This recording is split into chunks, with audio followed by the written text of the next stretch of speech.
How do Kubernetes control plane components work together? Imagine managing a busy city where every building, road, and traffic light needs to work in harmony. That's what the control plane does for a Kubernetes cluster. It's the brain behind the scenes, making sure everything runs smoothly. When you deploy an application, it's the control plane that makes sure your app is running exactly as you want.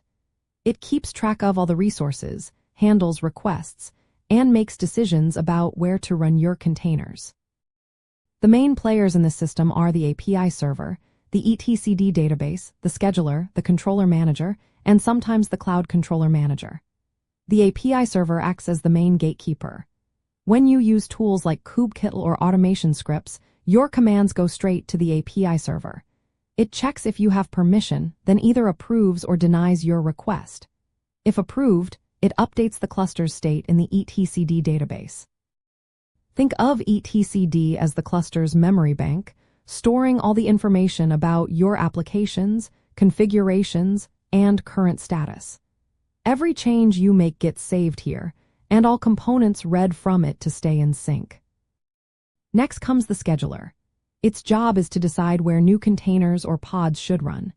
It looks at the available resources on each node, considers any rules or preferences you set, and then picks the best spot.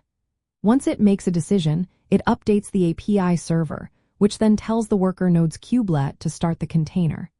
The controller manager is like the cluster's watchdog. It runs a bunch of controllers that keep the system in the desired state. If a pod crashes or a deployment needs more replicas, the controller manager steps in to fix it. It constantly checks the current state against what you want, stored in etcd, and makes adjustments as needed. Sometimes, if your cluster is in a cloud environment, the cloud controller manager comes into play. It connects Kubernetes with cloud provider services like load balancers or storage disks. For example, if you create a service of type load balancer, it talks to your cloud platform to set up the right resources. This way, Kubernetes can automatically handle cloud-specific tasks, making your life easier.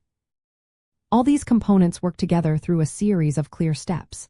When you submit a request, the API server validates it and updates etcd. The scheduler then finds the best node for your workload. The controller manager keeps everything in line, creating or fixing resources as needed. When cloud resources are involved, the cloud controller manager handles those details. This teamwork ensures your applications stay available, scalable, and secure.